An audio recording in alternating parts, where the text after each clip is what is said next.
పూరా లోకల్.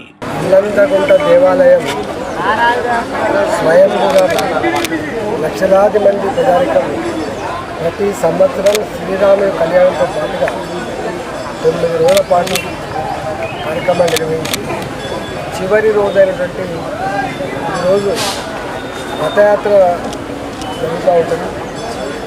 ఈ యాత్రలో లక్షల మంది భక్తులు పాల్గొని శ్రీరాముని కళ్యాణంతో పాటుగా లోక కళ్యాణం జరగాలని చెప్పి మొక్కులు చెల్లించుకుంటాం.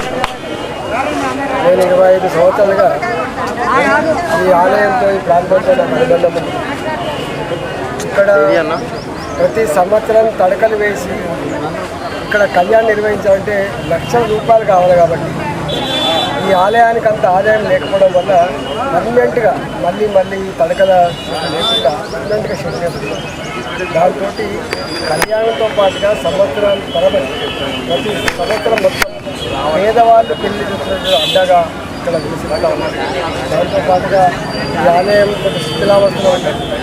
కోట్ల రూపాయలు ఖర్చు పెట్టి ఈ ఆలయాన్ని కూడా పునర్నిర్మాణం చేయడం జరిగింది. ఈ సౌకర్యాలను కల్పించినప్పటికీ కూడా ఇంకా ఈ ఆలయాన్ని గొప్పగా తీర్చిదిద్దే ఉన్నది.